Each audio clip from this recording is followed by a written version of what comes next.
LB స్టేడియంలో ఉద్యోగ నియామక పత్రాల పంపిణీ జరిగింది. ఈ కార్యక్రమానికి సీఎం రేవంత్ రెడ్డితో పాటు డిప్యూటీ సీఎం బట్టి విక్రమార్క మంత్రులు హాజరయ్యారు. లెక్చరర్లు, టీచర్లు ఉద్యోగాలకు ఎంపికైన వారికి నియామక పత్రాల పంపిణీ చేశారు. 5,192 మందికి సీఎం చేతుల మీదుగా నియామక పత్రాలను పంపిణీ చేశారు.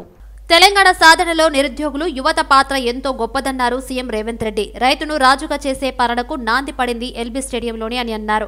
3 నెలల్లోనే 30,000 మందికి ఉద్యోగ నియామక పత్రాలు అందజేశామన్నారు. తెలంగాణ సాధనలో నిరుద్యోగులు యువత పాత్ర ఎంతో గొప్పదన్నారు. విద్యార్థుల త్యాగాలు, బలిదానాలతోనే తెలంగాణ సాకారమైందని సీఎం రేవంత్ వెల్లడించారు. తెలంగాణ ఏర్పడితే న్యాయం జరుగుతుందని యువత భావించిందని తెలిపారు. కానీ కుటుంబ పాలన యువత ఆకాంక్షలను నెరవేర్చలేదని విమర్శించారు. ఈ ఎల్బీ స్టేడియంలోనే మళ్ళీ 2023 డిసెంబర్ 7 తారీఖు నాడు శ్రీ మల్లికార్జున్ ఖర్గే గారు, శ్రీమతి సోనియా గాంధీ గారు, శ్రీ రాహుల్ గాంధీ గారు, శ్రీమతి ప్రియాంక గాంధీ గారి సమక్షంలో వేలాది మంది తెలంగాణ బిడ్డలు ఇదే ఎల్బీ స్టేడియంలోకి వచ్చి ఇందిరమ్మ రాజ్యంలో ప్రజాపాలన, ప్రజాప్రభుత్వాన్ని ఇక్కడ ఏర్పాటు చేసి అభయహస్తం పేరు మీద 6 గ్యారెంటీలను అమలు చేయడానికి మళ్ళీ తొలి సంతకం ఇక్కడనే పెట్టడం జరిగింది. ఈ ఎల్బీ స్టేడియానికి ఉన్న చరిత్ర ఇదే కాకుండా 3 నెలలలోనే 30,000 ఉద్యోగాల నియామక పత్రాలు ఈ వేదిక మీద నుంచే లక్షలాది మంది నిరుద్యోగ యువకుల యొక్క ఆకాంక్షలు తీర్చడానికి ఈ వేదిక మీద నుంచే సంతకం పెట్టి నియామక పత్రాలు ఇవ్వడం జరిగింది. అది పోలీస్ శాఖలు కావచ్చు, పారామెడికల్ సిబ్బంది కావచ్చు, సింగరేణి సిబ్బంది కావచ్చు, ఈరోజు గురుకులాలలో టీచర్ల నియామకాలు కావచ్చు, ఈరోజు సోషల్ వెల్ఫేర్ టీచర్స్తో పాటు జూనియర్ లెక్చరర్స్ కావచ్చు, ఎన్ని ఉద్యోగ నియామకాలు ఈ ఎల్బీ స్టేడియం వేదికగా జరుగుతున్నది అంటే ఖచ్చితంగా రాబోయే చరిత్రలో ఈ ఎల్బీ స్టేడియం శాశ్వతంగా లిఖించడం జరుగుతుందని చెప్పి నేను విశ్వసిస్తున్నా. మిత్రులారా, ఆనాడు తెలంగాణ రాష్ట్ర సాధనలో మీరు ముందుండి పోరాడి మీలో కొంతమంది యువకులు ఆత్మ బలిదానాలు చేసుకొని అమరులై ఈరోజు తెలంగాణ రాష్ట్రాన్ని సాధించింది. ఆనాడు అమరులైన బిడ్డలు మేము ఆత్మ బలిదానం చేసుకున్నా మా తమ్ముల్లో, మా చెల్లెల్లో భవిష్యత్ తరాలకు ఆదర్శంగా నిలబడి ఈ రాష్ట్రంలో మా ఉద్యోగాలు మాకు వస్తాయి, ఆ ఉద్యోగాల ద్వారా భవిష్యత్ తరాలకు సంబంధించిన దళితులు, గిరిజనులు, ఆదివాసీలు, బలహీన వర్గాలు, మైనారిటీల పిల్లలకు చదువులు చెప్తారు, తద్వారా వాళ్ళు దేశ అభివృద్ధిలో భాగస్వాములు అవుతారు అని చెప్పి వాళ్ళు ఆత్మ బలిదానాలు చేసుకున్నారు.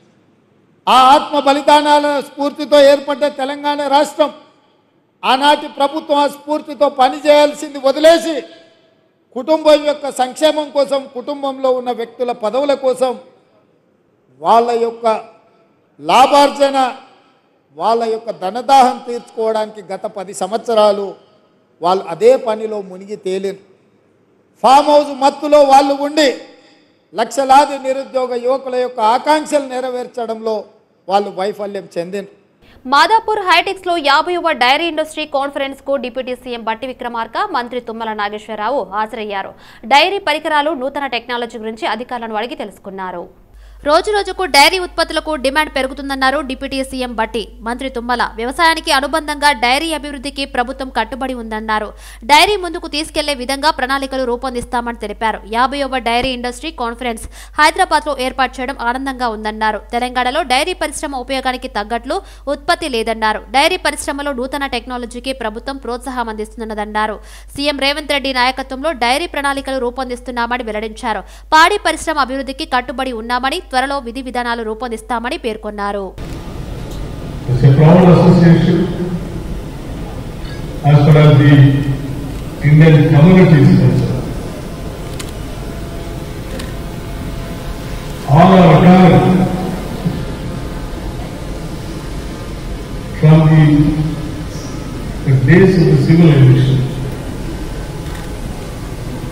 Started from the agriculture and dairy is inseparable from the agriculture sector. It is the oldest occupation, but unfortunately it is not something like an organized sector. In Telugu, not only in Telugu, in our country, in our culture, పాలు పొంగించండి శుభం పొందండి లాభం పొందండి. So wherever there is milk production, there is a wealth. Congress లో చేరికలు కొనసాగుతున్నాయి. CM Revanth Reddy సమక్షంలో Bandlaguda municipal corporation mayor Burra Mahender Goud Congress లో చేరారు. అధికార పార్టీ కాంగ్రెస్ లోకి చేరికల పర్వం కొనసాగుతోంది. రాజేంద్రనగర్ నియోజకవర్గంలోని బండ్లగూడ మున్సిపల్ మేయర్ తో పాటు 4 కార్పొరేటర్లు కాంగ్రెస్ లో చేరారు. సీఎం రేవంత్ రెడ్డి సమక్షంలో కాంగ్రెస్ లో చేరారు. వారికి సీఎం రేవంత్ కాంగ్రెస్ కండువా కప్పి పార్టీలోకి ఆహ్వానించారు. బస్తీలలో నూతన అంగన్వాడీ కేంద్రాలు ఏర్పాటుతో గర్భిణీలకు పిల్లలకు మంచి పౌష్టికాహారం అందుతుందన్నారు మంత్రి పొన్నం ప్రభాకర్. సికింద్రాబాద్ పరిధిలోని బోయిగూడలోని అంగన్వాడీ కేంద్రాన్ని మంత్రి పొన్నంతో పాటు డిప్యూటీ మేయర్ శ్రీలత ప్రారంభించారు. సికింద్రాబాద్ పరిధిలోని న్యూ బోయినగూడలోని జీకే కాలనీలో అంగన్వాడీ నూతన కేంద్రాన్ని మంత్రి పొన్నం ప్రభాకర్ ప్రారంభించారు. హైదరాబాద్ జిల్లా కలెక్టర్ అనుదీప్ దుదిశెట్టి, గ్రేటర్ హైదరాబాద్ నగర డిప్యూటీ మేయర్ శ్రీమతి మోతే శ్రీలత ప్రారంభోత్సవంలో పాల్గొన్నారు. గర్భిణీ స్త్రీలకు చిన్నారులకు పౌష్టికాహారం అందుతుందన్నారు డిప్యూటీ మేయర్ శ్రీలత. చిన్నారులకు విద్యా బుద్ధులను నేర్పిస్తూ తెలంగాణ ప్రభుత్వం అంగన్వాడీలకు అన్ని విధాల అండగా ఉంటూ పసిపిల్లలకు విద్య, ఆటలు కూడా నేర్పిస్తారని పేర్కొన్నారు. ఈ కార్యక్రమంలో MP Anil Kumar Yadav, corporator Hemalatha, Lakshmipathi, DMHO, anganwadi అధికారులు, కాంగ్రెస్ నాయకులు పాల్గొన్నారు. కాంగ్రెస్ ప్రభుత్వం ప్రజాపాలన ప్రభుత్వం వచ్చిన తర్వాత గత కార్యక్రమాలు గాని, నూతనంగా తీసుకోవాల్సిన కార్యక్రమాలు గాని, మంచి కార్యక్రమాలను స్వీకరించడం, అవసరమైన చోట మార్పు చేసుకోవడం, ప్రజలకే ఇబ్బందులు లేకుండా చూసుకోబోయేది ఏ ప్రభుత్వం బాధ్యత అయినా.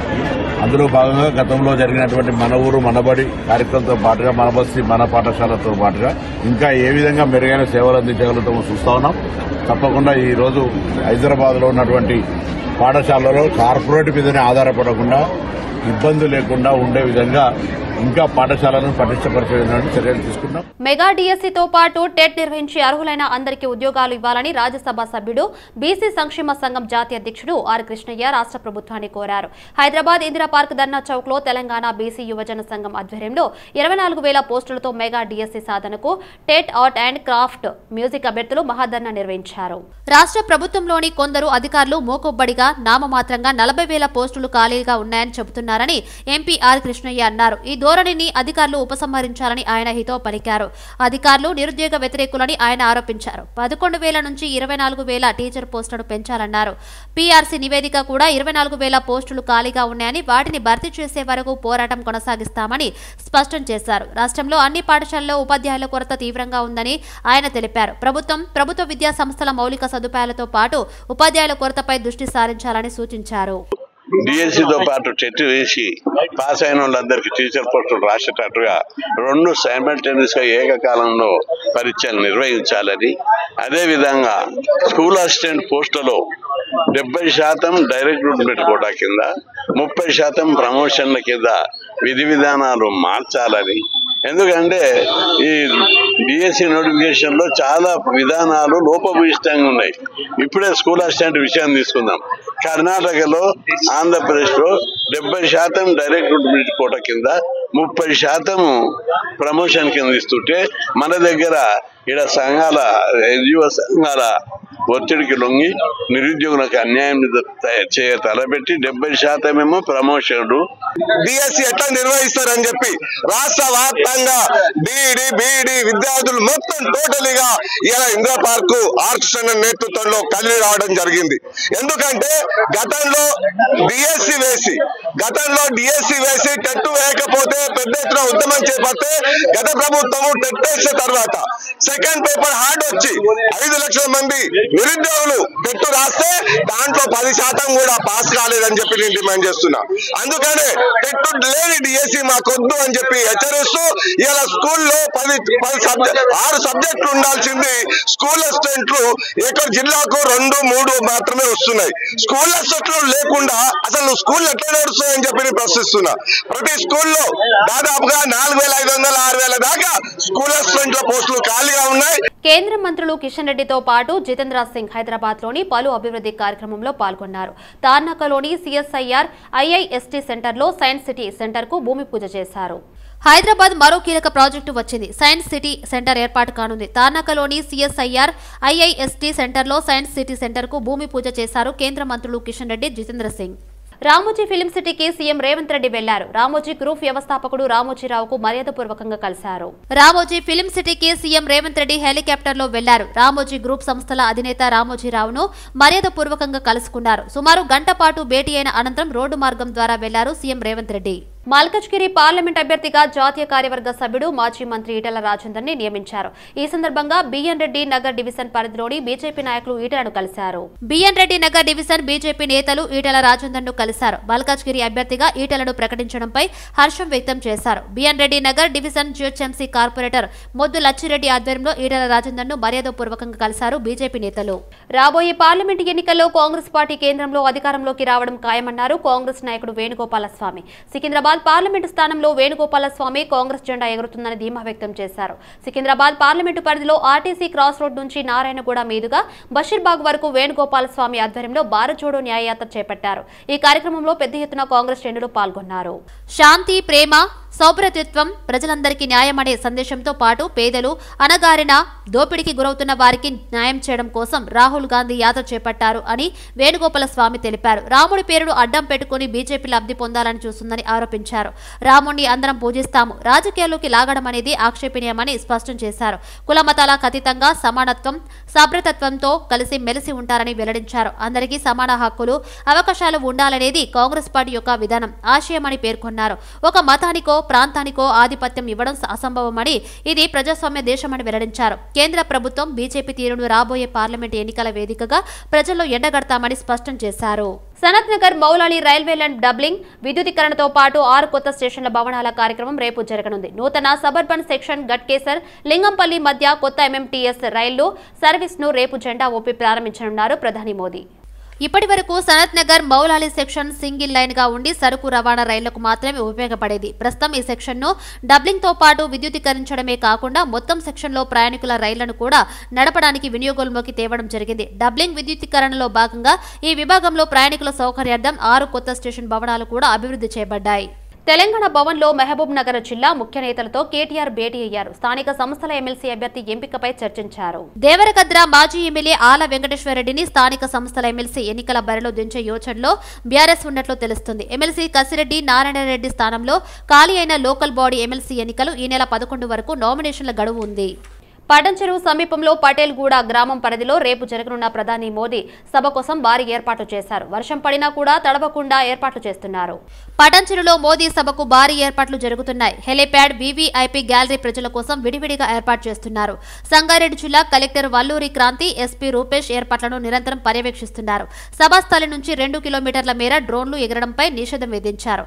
డ్రోన్లు ఎగరవేస్తే కఠిన చర్యలు తీసుకుంటామని కలెక్టర్ వల్లూరి క్రాంతి హెచ్చరించారు. భాగ్యనగర్ కాలనీ ఫేజ్ 2లో రోడ్డు నిర్మాణ పనులు చేపడతామని కార్పొరేటర్ సుజాత నాయక్ అన్నారు. భాగ్యనగర్ కాలనీ ఫేజ్ 2లో రోడ్డు నిర్మాణానికి జీహెచ్ఎంసీ నిధులు కేటాయించనున్నట్లు హస్తినాపురం కార్పొరేటర్ బానుతు సుజాత నాయక్ తెలిపారు. భాగ్యనగర్ కాలనీ సంక్షేమ సంఘ సభ్యుల కోరిక మేరకు కాలనీలో పర్యటించి సమస్యలను అడిగి తెలుసుకున్నారు కార్పొరేటర్ బానుతు సుజాత నాయక్. కాలనీలో 300 మీటర్ల సీసీ రోడ్డు వేయాలని కాలనీ వాసులు కోరడంతో స్పందించిన కార్పొరేటర్ సుజాత నాయక్ జీహెచ్ఎంసీ నిధుల ద్వారా రోడ్డు నిర్మాణం చేపట్టనున్నట్లు తెలిపారు. కాలనీలో నెలకొన్న సమస్యలను తన దృష్టికి తెచ్చిన వెంటనే పరిష్కరించనున్నట్లు తెలిపారు. ఈ కార్యక్రమంలో కాలనీ సంక్షేమ సంఘం అధ్యక్షుడు జంగారెడ్డి, రాజు, మహేష్, గోపాలరావు, రఘుపతిరెడ్డి, సుజన, నరేంద్రబాబు పాల్గొన్నారు. ఉస్మానియా యూనివర్సిటీ ఏబీవీపీ శాఖ ఆధ్వర్యంలో షహీద్ మేరెడ్డి, చంద్రారెడ్డి వర్ధంతి కార్యక్రమం నిర్వహించారు. యూనివర్సిటీలో రాడికల్ మూకలు అలజడి సృష్టిస్తున్న సమయంలో విద్యార్థులను హాస్టల్లో, కాలేజీల్లో ఇబ్బందులు కూర్చేస్తున్న తరుణంలో విద్యార్థులకు అండగా నిలిచి గొప్ప నాయకుడు మేరెడ్డి, చంద్రారెడ్డి అని ఏబీవీపీ నాయకులు అన్నారు.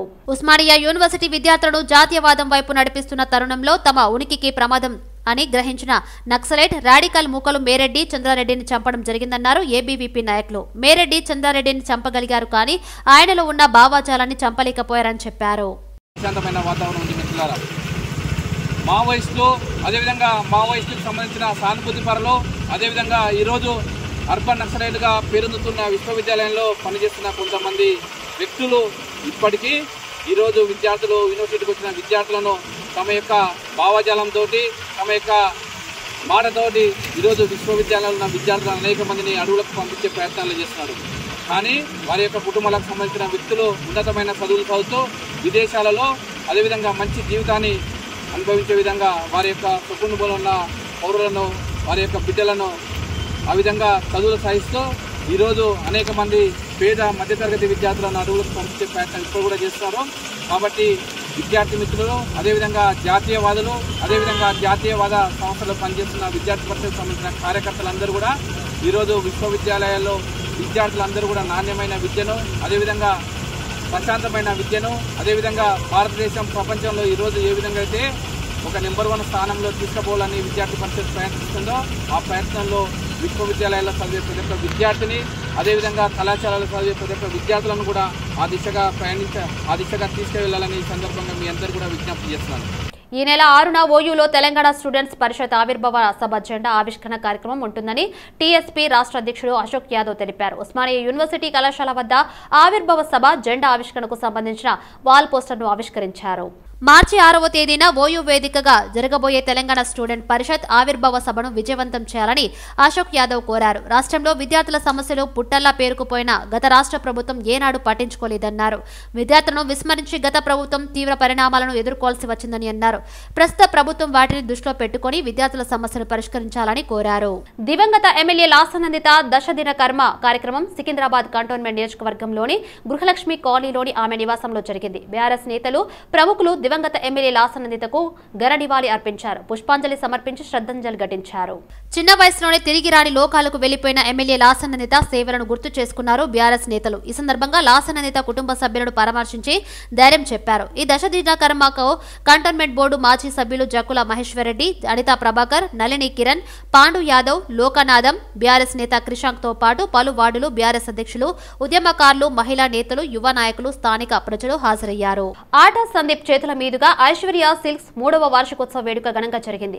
హైదరాబాద్ వస్త్ర ప్రపంచంలో మరో రంగుల ప్రపంచం 3 సంవత్సరాల క్రితం ఆవిష్కృతమైంది. హైదరాబాద్ లోని ఐశ్వర్య సిల్క్స్ 3వ వార్షికోత్సవం సందర్భంగా షోరూమ్ ను ప్రముఖ హీరో ఆటా సందీప్, ఆయన సతీమణి జ్యోతిరాజ్, యాంకర్ జాను సందర్శించారు. ఈ కార్యక్రమంలో ఐశ్వర్య సిల్క్స్ ఎండీ లక్ష్మి పాల్గొన్నారు. లక్ష్మి ధర్మవరంకు చెందిన వీవర్స్ సామాజిక వర్గానికి చెందిన సాధారణ గృహిణులు అనే హీరో సందీప్ అన్నారు. ఈ రోజు ఆమె అంచెలంచెలుగా ఎదుగుతున్న తీరు అభినందనీయమన్నారు. ఆమె హైదరాబాద్ లో 2 షోరూంలు రన్ చేస్తున్నారని వెల్లడించారు. ఫ్యూచర్ లో మరిన్ని ఐశ్వర్య సిల్క్స్ బ్రాంచీలు స్థాపించాలని కోరుకుంటున్నాను అని అన్నారు. నేటి పోటీ ప్రపంచంలో యువతీ యువకుల అభిరుచులకు అనుగుణంగా షోరూమ్ ను ఏర్పాటు చేయడం జరిగిందన్నారు. ఐశ్వర్య సిల్క్స్ ఎండీ లక్ష్మి అతి తక్కువ ధరలలో ఎక్కువ క్వాలిటీ ఉండే పట్టు చీరలను మా కస్టమర్లకు అందించే ఎప్పుడూ ముందు ఉంటామన్నారు. షోరూమ్ 3వ వార్షికోత్సవం సందర్భంగా ప్రముఖ హీరో సందీప్, ప్రముఖ కొరియోగ్రాఫర్ జ్యోతిరాజ్, యాంకర్ జాను సందర్శించడం సంతోషంగా ఉందన్నారు. హలో అండి, అందరికీ నమస్కారం. సో ఈ రోజు కూకట్పల్లిలో ఉన్న ఐశ్వర్య సిల్క్స్ కి నేను, సందీప్ గారు అండ్ మా జాను అందరం వచ్చాము. అండ్ చాలా హ్యాపీగా ఉంది. బికాస్ నాకు లక్ష్మి గారితో పరిచయం, నేను నైతో నా డాన్స్ టైటిల్ కొట్టిన తర్వాత తను ఆ ఎపిసోడ్స్ చూసి నా మీద ఇష్టంతో ఇన్స్టాలో నాకు మెసేజ్ చేశారు. సో అప్పుడు నేను టైటిల్ తీసుకున్నానని నాకు ఒక మంచి పట్టు శారీ పంపించారు. ఆ శారీ ఎంత లైట్ వెయిట్ గా ఉందండి. రియల్లీ నేను పట్టు శారీస్ అనగానే బేసిక్ గా భయపడతాను, బరువుగా ఉంటాయేమో, ఇంకా అసలే ఉన్నది హెల్దీగా, ఇంకా హెల్దీగా కనిపిస్తానేమో అని. బట్ నిజంగా లక్ష్మి గారు చెప్పారు, నన్ను ట్రస్ట్ చేయండి, నేను పంపించిన శారీ కట్టుకోండి, మీరు చాలా బాగా కనిపిస్తారు. బట్ రియల్ గా ఆ శారీ చాలా లైట్ వెయిట్ గా ఉంది. సో అప్పటి నుంచి నేను ఐశ్వర్య సిల్క్స్ కి నేను రావడం జరిగింది. రీసెంట్ గా మా గృహప్రవేశం కి కూడా షాపింగ్ చేశాను. సో తన దగ్గర కలెక్షన్ అయితే చాలా బాగుందండి. It's genuine review. And Lakshmi గారిలో నచ్చింది ఏంటంటే తను ఇండివిజువల్ గా ఇలా ఇంత పెద్ద స్టోర్ ని బిల్డ్ చేసి, ఇంత పెద్ద బిజినెస్ ని తను ఇండివిజువల్ గా తను ఓన్ గా ఇంట్లో ఉంటూ ఒక 10 years తను పర్సనల్ గా వర్క్ చేసి తర్వాత ఇంత పెద్ద స్టోర్స్ ఒక 2 branches పెట్టి దాన్ని ఇంత బిల్డ్ చేసిన ఫస్ట్ లక్ష్మి గారికి నిజంగా గ్రేట్ అండి. You are really inspiring women. అదే ఇప్పుడు జ్యోతి చెప్పినట్టు ఉమెన్ అంటే ఒకప్పుడు నార్మల్ గా ఆడవాళ్ళు అంటే ఇంట్లోనే ఉండిపోవాలి, ఇంట్లోనే చేయాలి అని. బట్ జనరేషన్ చేంజ్ అయింది. అలాగే ఇప్పుడున్న చాలా మంది లేడీస్ వాళ్ళ టాలెంట్ ని ఇన్స్టాగ్రామ్ ద్వారా, లేకపోతే యూట్యూబ్ ద్వారా వాళ్ళు చాలా బయటికి పెడుతున్నారు.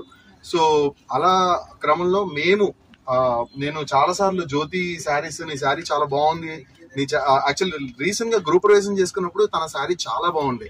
తను చాలా కాస్ట్లీదేమో శారీ, ఎక్కడ కొన్నావు అది ఇదని చెప్పా. లేదు నాకు ఇలా లక్ష్మి గారు పంపించారు అని చెప్పింది. అలా తెలియకుండానే గ్రో చేస్తాను. ఎనీవేస్ అండి, కంగ్రాచులేషన్స్. ఇంకా మంచి స్థాయికి వెళ్ళాలని మనస్ఫూర్తిగా కోరుకున్నాను. Thank you so much. Thank you media. ఇంట్లోనే ఆగిపోమని అయితే నేను చెప్పను. అంటే వాళ్ళ కంఫర్ట్ అది, కానీ ఖచ్చితంగా కష్టం అంటూ లేకుండా ఎవ్వరూ ఎదగరండి. ఆ కష్టాలు వచ్చినప్పుడు తట్టుకొని నిలబడితే, అంటే 10 సార్లు పడ్డా కూడా నేను నేర్చుకున్నది 11వ మనం నిలబడతాం. అప్పుడే మనకు తెలుస్తుంది పడేదాని భయం ఉంటుంది, జాగ్రత్త పడతాము. ఇంకా జాగ్రత్త పడి కరెక్ట్ గా మనం సక్సెస్ అవుతాము. పడుతున్న ప్రతిసారి డిప్రెస్ అవ్వకుండా మీరు ముందుకెళ్ళాలి అనే ఒకటే ధ్యేయంతో మీరు ముందుకెళ్తే సక్సెస్ అనేది.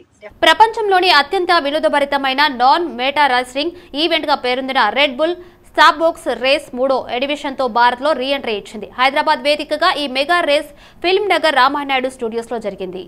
నాన్ మోటార్ రేసింగ్ రేసులో పాల్గొనేందుకు 23 రాష్ట్రాల నుంచి 3,300 రిజిస్ట్రేషన్లు రాగా షార్ట్ లిస్ట్ చేసిన 30 జట్లకు ఎంపికయ్యాయి. నిర్ణీత ట్రాక్లో పలు అడ్డంకులను దాటుకునేందుకు తమ నైపుణ్యాలు చేపడుతూ రైడర్ల తమ సత్తా చాటారు. రెడ్ బుల్ సోప్ బాక్స్ రేస్లో పాల్గొనే వాహనాలు వినూత్న వైవిధ్యమైన రూపాల్లో ఉన్నాయి. వీటికి ఇంజన్ ఉండదు, కేవలం చక్రాలు, బ్రేకులు, స్టీరింగ్ మాత్రమే ఉంటాయి. ఈ రేసులో వాహనాలు కేవలం గురుత్వాకర్షణతో ఏటవాల నుంచి పల్లానికి ఉన్న రోడ్డుపై సృష్టించిన వివిధ అడ్డంకులను దాచుకుంటూ ముందుకెళ్లాయి. వాహనాన్ని ఎంతో సృజనాత్మకంగా రూపొందించారు. రేస్ టైమింగ్ తో పాటు మొత్తం ఈవెంట్ లో ఆ జట్టు ప్రదర్శన ఆధారంగా విజేతలను నిర్వహించారు. సమ్మర్ యాక్షన్ ప్లాన్ లో భాగంగా సోమశిల సబ్ స్టేషన్ లో 8 MVA ట్రాన్స్ఫారం ను మార్చి 12.5 MVA ట్రాన్స్ఫారం ను ఏర్పాటు చేశారు ఎలక్ట్రికల్ అధికారులు. ఎండాకాలంలో విద్యుత్ వినియోగం పెరగడంతో ఈ నిర్ణయం తీసుకున్నట్టు అధికారులు తెలియజేశారు. దానిలో భాగంగా 1.525 crores అమౌంట్ తోటి కొత్తగా 12.5 MVA పవర్ ట్రాన్స్ఫార్మర్ అనేది ఏర్పాటు చేయడం జరిగింది. దీనివల్ల ఇక్కడున్న కాలనీ వాసులకు లో వోల్టేజ్ సమస్యలు తీరడమే కాకుండా ఓవర్లోడింగ్ ప్రాబ్లం ద్వారా సమ్మర్లో వచ్చే ఇంటరప్షన్ ఏవి కూడా లేకుండా ప్రశాంతంగా మనం సప్లై చేయడానికి మనకు వీలవుతుంది. అందుకనే ఉద్దేశంతో మన మేనేజ్మెంట్, ఎస్పెషల్లీ మా TSS స్పెషల్ మేనేజ్మెంట్ దీన్ని ముందే గ్రహించి ఎక్కడైనా కూడా ఏదైతే ఫ్యూచర్లో ఓవర్లోడ్ అవుతాయని తెలుసుకునే అన్నిటి కూడా అడ్వాన్స్గా ప్లాన్ చేసుకొని మా డిపార్ట్మెంట్ నుంచి వీళ్ళందరికీ ఏఈ గారికి వీళ్ళందరికీ ప్రత్యేకంగా ధన్యవాదాలు ఇస్తున్నాం. మా బస్సు తరపుకెళ్ళి, చుట్టుపక్కల బస్సు వాళ్ళ తరపుకెళ్ళి. ఎందుకంటే ఎండాకాలం దృష్టిలో పెట్టుకొని ఇంత పెద్ద 1.25 kV పెట్టినందుకు వారికి ప్రత్యేకంగా ధన్యవాదాలు తెలియజేస్తున్నాం. ఎండాకాలం ఏంటంటే ఇప్పటిదాకా కరెంటు వాడింది ఒక ఎత్తు, ఇప్పుడు వాడేది రాబోయే ఎండాకాలంలో మనకు వర్షాలు కూడా లేవు. అయినా కానీ ఇంత పెద్ద మన ప్రాజెక్టు పెట్టుకొని సార్ చెప్తుంటే ఇప్పుడే 1.5 కోటి పెట్టి ప్రాజెక్టు మేము చేసినామని చెప్పి ముందు చర్యగా మా డిపార్ట్మెంట్ నుంచి CMD గారు, అలాగనే CGM గారు, అలాగనే SC మేడ్చల్ గారు, మా DEs ముందు చర్యగా ఇక్కడ ఉన్న 8 MVAని ఓవర్లోడ్ అయ్యే ఛాన్సెస్ ఉన్నాయని చెప్పేసి 12.5 MVA PTRని ముందు చర్యగా ఇది మార్చడం జరిగింది. దీనివల్ల ఇక్కడ ఉన్న ప్రజలందరికీ కూడా లో వోల్టేజ్ ప్రాబ్లం లేకుండా, చాలా సమ్మర్లో ఎటువంటి ఇంటరప్షన్ లేకుండా చాలా బ్రహ్మాండమైన విద్యుత్ని, నాణ్యతమైన విద్యుత్ని మేము అందించడానికి అందరూ కూడా ముందుకు వచ్చాము. మనం ఈ సమ్మర్ యాక్షన్ ప్లాన్ సందర్భంగా ఈ లో వోల్టేజ్ ఉన్నది వీటికి మనం పరిగణనలో తీసుకొని 8 MVA నుంచి 12.5 MVAకి మనం ట్రాన్స్ఫార్మర్ అప్గ్రేడ్ చేయడం జరిగింది. ఈ సందర్భంగా ఈ చుట్టుపక్కల కాలనీలు వీళ్ళందరికీ మేము చేసే విన్నపం ఏమిటంటే, మనకిప్పుడు ఈ ఏరియాల్లో పెద్దగా పవర్ ఇంటరప్షన్స్ కానీ, లో వోల్టేజ్ సమస్య కానీ ఉండదు, అవన్నీ తీరిపోతాయి. ముఖ్యంగా మాకు ఇక్కడ కన్జ్యూమర్స్ కూడా చాలా ఈ ట్రాన్స్ఫార్మర్స్ అప్గ్రేడ్ చేసి 8 కిలోవాట్ నుంచి 12.5కు ఇంప్రూవ్ చేయడం అనేది ఈ చుట్టుపక్కల ప్రజల యొక్క విద్యుత్ అవసరాలకు ఈ సమ్మరు తాకిడికి తట్టుకోవడానికి సరిపడా వారు అరేంజ్మెంట్ చేయడం జరిగింది. మేము కాలనీ వాసులందరం కూడా ఈ సందర్భంలో డిపార్ట్మెంట్ వారికి ధన్యవాదాలు తెలుపుకుంటూ, భవిష్యత్తులో ఈ ఏరియాలో ఏ రకమైనటువంటి పవర్ ఫ్లక్చువేషన్స్ కానీ, ఏ రకమైన ఇబ్బందులు కానీ లేకుండా వీటన్నిటిని అధిగమిస్తారు అనేటువంటి విశ్వాసంతో ఉన్నాము.